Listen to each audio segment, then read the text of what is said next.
तो क्या वाकई 8वें वेतनमान के बाद कोई कह रहा है तनख्वाह 50,000 हो जाएगी, 70,000 हो जाएगी, 79,000 हो जाएगी? अलग अलग तरह के कैलकुलेशंस लगाए जा रहे हैं, बहुत सारी बातें कही जा रही हैं, फिटमेंट फैक्टर को लेकर भी नए नए मसले आ रहे हैं। लेकिन दरअसल एक्चुअली ये है कि इसमें अपडेट ये है कि जो अलग अलग एम्प्लॉई यूनियन हैं, सेंट्रल गवर्नमेंट के जो एम्प्लॉयज़ हैं, उन्होंने दरअसल अपने अपने सुझाव रखे हैं।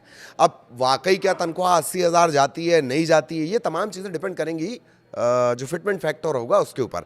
फिटमेंट फैक्टर को लेकर हमने एक विस्तृत रिपोर्ट भी तैयार की थी, सारे रिपोर्ट्स का एवरेज हमने आपको निकाल कर बताया था। ठीक है, तो आज हम सुझावों पे बात करने वाले हैं, क्या सुझाव दिए जा रहे हैं, उनके पीछे तर्क क्या है, इसको लेकर बातचीत करेंगे। वो फिटमेंट फैक्टर जो सबसे एवरेज बैठता है वो मैंने आपको एक वीडियो में समझाया, उस फैक्टर के बारे में भी बात करेंगे। नमस्कार, मैं ललित प्रजापति। आज अपडेट इसी का। तो 8वें वेतनमान को लेकर, वेतन आयोग को लेकर चर्चाएं हो रही हैं, पूरे देश में चर्चाएं। इन सब के बीच कई जो एम्प्लॉई यूनियन हैं उन्होंने सुझाव भी दिए हैं। किस तरह के सुझाव हैं वो भी आपको जानने चाहिए। इसमें सैलरी है, अलाउंस है, सर्विस कंडीशन है, इनमें बड़े बदलाव की मांग की जा रही है। अब अगर ये जो डिमांड्स हैं इनको माना जाता है तो सरकारी कर्मचारियों का जो पे स्ट्रक्चर है उसमें बहुत बड़ा चेंज मुमकिन है। ठीक है, 8वें वेतन आयोग पर दिनों दिन जो तेज चर्चाएं हो रही हैं वो इसी वजह से हो रही हैं। और अब जो नया अपडेट आया है वो कर्मचारी संगठनों की डिमांड्स है, सुझाव की शक्ल में जो उन्होंने दी हैं। कई कर्मचारी संगठनों ने केंद्र सरकार को कर्मचारियों के वेतन भत्ते, सेवा शर्त, टर्म्स एंड कंडीशन, उसमें बड़े बदलाव की डिमांड की है, सुझाव दिए हैं। अगर इन प्रस्तावों को मान लिया जाए तो हाल के सालों में वेतन में सबसे बड़ा बदलाव हो सकता है, सबसे बड़ा बदलाव हो सकता है। वेतन भत्ते जो हैं उनको लेकर भी डिमांड आई है। केंद्र शासित प्रदेशों के सरकारी शिक्षकों का प्रतिनिधित्व करने वाला संगठन है, क्या है? PSNM, प्रगतिशील शिक्षक न्याय मंच। उसने वेतन भत्तों के पूरे फ्रेमवर्क में बदलाव की मांग की है। अपने मेमोरेंडम में संगठन ने लेवल 1 के कर्मचारियों के न्यूनतम मूल वेतन 50,000 से 60,000 करने की मांग की है। 7वें वेतन आयोग का जो मौजूदा वेतन था वो कितना था? 18,000 रुपए, उसे 50 से 60,000 करने की डिमांड की जा रही है। और क्या क्या प्रस्ताव आए वो भी जान लीजिए। जो ये यूनियन है जिसका हमने नाम लिया, टीचर्स यूनियन, ये 2.62 से 3.83 के बीच का फिटमेंट फैक्टर चाहती है।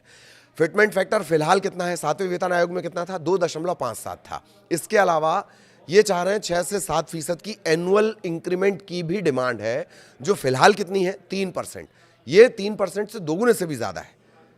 6 से 7% एनुअल इंक्रीमेंट की डिमांड की जा रही है। संगठन के अनुसार ये बदलाव बढ़ती महंगाई के साथ तालमेल बिठाने के लिए बहुत ज़्यादा ज़रूरी है।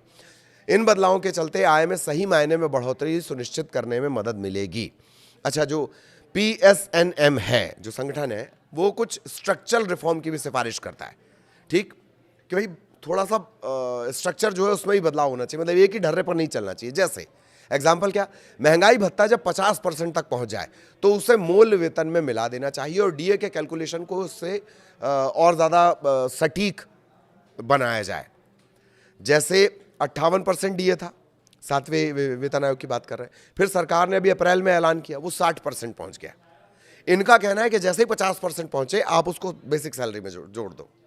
ठीक, चिल्ड्रन एजुकेशन अलाउंस में भी काफ़ी बढ़ोतरी की डिमांड की जा रही है। मौजूदा समय ये 2,800 रुपये, कह रहे हैं 7,000 रुपये प्रति माह प्रति बच्चा इसे किया जाए। ज़्यादा भत्ते, ज़्यादा फायदे की डिमांड की जा रही है। भत्तों के मामले में शिक्षकों का जो संगठन है वो हाउस रेंट अलाउंस HRA को मौजूदा 10 और 20% से बढ़ाकर 10, 20 और 30 से बढ़ाकर 12%, 24%, 36% करने का प्रस्ताव देता है। 10, 20, 30, अब क्या बोल रहे हैं? 12, 12 दूनी 24, 12 36, ये 3 स्लैब। ट्रांसपोर्ट अलाउंस को बढ़ाकर कम से कम 9,000 रुपये करने की सिफारिश की गई है। इसमें DA से जुड़े अतिरिक्त बदलाव भी शामिल होंगे। बाकी की क्या डिमांड्स हैं? 2,000 रुपये प्रति माह का डिजिटल सपोर्ट अलाउंस मिलना चाहिए। छुट्टियों के ज़्यादा अधिकार मिलने चाहिए। रिटायरमेंट के समय जो अर्न लीव होती है EL, उसे भुनाने की जो मौजूदा सीमा है वो 300 दिन की है, उसको बढ़ाकर 400 दिन कर दिया जाए। कि भाई EL हमें अभी इन कैश नहीं करनी है, हम चाह रहे हैं कि हम 400 दिनों के भीतर उसको कैश करें, अभी वो 300 दिन है। इसके अलावा PSNM ने पुरानी पेंशन योजना OPS को बहाल करने की मांग की है। ग्रेच्युटी की सीमा को बढ़ाकर 50 लाख रुपए तक करने, ग्रुप इंश्योरेंस कवरेज को बेहतर बनाने और ज़्यादा बार प्रमोशन देकर करियर में तेजी से आगे बढ़ने की मांग की है। हालांकि इन मांगों को देखकर लगता है, क्या आपको लगता है ऐसा, आप कमेंट में बता देना कि ये मांगे मानी जाएंगी। ठीक, वेतन में 4 गुना बढ़ोतरी की डिमांड की जा रही है। एक और जोरदार प्रस्ताव, ये किसकी तरफ से आया, एक और संगठन है, भारतीय प्रतिरक्षा मजदूर संघ, BPMS। वो कह रहा है कि मिनिमम बेसिक पे में 4 गुना बढ़ोतरी करके इसे 72,000 कर दिया जाए। पिछला संगठन क्या कह रहा था, 50 से 60,000 कर दो, ये कह रहा है कि 72,000 रुपए कर दिया जाए। 4 का फिटमेंट फैक्टर मांगा गया है। संघ ने शीर्ष स्तरीय पदों के लिए अधिकतम वेतन 10 लाख रुपए रखने का प्रस्ताव दिया है और इनके सुझाए गए वेतन ढांचे के तहत शुरुआती स्तर के वेतन में भारी बढ़ोतरी होगी। लेवल 1 का जो वेतन है वो 18 से बढ़कर 72,000 हो जाएगा। दूसरे संगठन की हम बात कर रहे हैं, 18 से बढ़कर 72 हो जाएगा। हायर लेवल पर वेतन उसी अनुपात में बढ़कर 18 पर लेवल 18 पर कितना हो जाएगा, 10 लाख रुपए तक पहुंच जाएगा। फिटमेंट फैक्टर और सालाना इंक्रीमेंट को लेकर ये क्या प्रस्ताव रख रहे हैं, क्या डिमांड्स हैं इनकी। वेतन तय करने में सबसे ज्यादा अहम भूमिका निभाता है फिटमेंट फैक्टर, इसे बढ़ाने की पुरजोर मांग की जा रही है। PSNM जो पुराना संगठन जिसकी हमने बात की थी, वो 2.57 की जगह 2.62 और 3.83 का प्रस्ताव रखता है, जबकि BPMS कह रहा है कि सीधे 4 कर दिया जाए फिटमेंट फैक्टर को।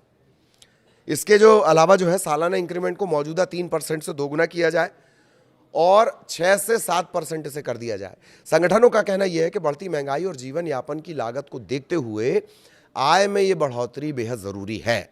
इसके अलावा जो महंगाई भत्ता है उसे 50% तक पहुंचने पर बेसिक में मर्ज कर दिया जाए, ये मांग भी दोहराई गई है। ये हमने आपको बताया है। अभी जैसे 7वें वेतन आयोग का महंगाई भत्ता चल रहा है वो 60% पहुंच गया, 58% था, 2% सरकार ने बढ़ा दी, वो कहां पहुंच गया, 60%। इनका कहना है जैसे ही 50% हो उसको सैलरी में जोड़ दो आप। इन बंपर मांगों के पीछे संगठनों का आर्थिक तर्क दे क्या रहे हैं। इतनी बड़ी वेतन बढ़ोतरी को सही ठहराने के लिए BPMS ने सांख्यिकी और कार्यक्रम कार्यान्वयन मंत्रालय यानी MSPI, ये बहुत इंपॉर्टेंट आंकड़े होते हैं MSPI से जुड़े हुए, ये सीधे असर करते हैं, उनके आंकड़ों का हवाला दे रहा है। संघ का कहना है कि 2016-17 से 2024-25 के बीच देश की जो प्रति व्यक्ति शुद्ध राष्ट्रीय आय है, per capita net national income, ये 86.76% से बढ़कर 1.03 लाख से 1.92 लाख हो गई। परसेंटेज को अगर आप इसे समझें तो जो इनकम है वो कितनी हो गई है, 1.03 लाख से बढ़ते बढ़ते 1.92, मोटी भाषा में जिसको अपन कहते हैं 2 लाख, वो हो गई है। संगठनों ने वेतन की गणना के लिए परिवार इकाई फैमिली यूनिट को 3 सदस्यों से बढ़ाकर 5 करने की मांग की है, ताकि परिवार को वास्तविक वित्तीय जिम्मेदारियों का सही आकलन हो सके। ठीक है,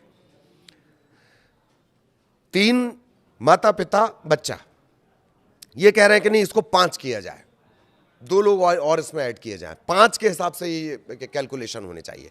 तर्क ये कि वेतन बढ़ोतरी को आय बढ़ोतरी के साथ जोड़ने के लिए पारदर्शी ट्रांसपेरेंट व्यवस्था बनेगी, ये तर्क दिया जा रहा है। ये हमारी खबर का एक पहलू हो गया जिसमें हमने आपको बताया कि फिटमेंट फैक्टर को लेकर किस तरह की बातें आ रही, डिमांड किस तरह की जा रही है। अभी जो फिटमेंट फैक्टर है 7वें वेतन आयोग का वो कितना है, वो है 2.57। अब क्या वाकई लगता है ये फिटमेंट फैक्टर सबसे इंपॉर्टेंट है, ये मैं आपको कई वीडियोस में बता चुका हूं।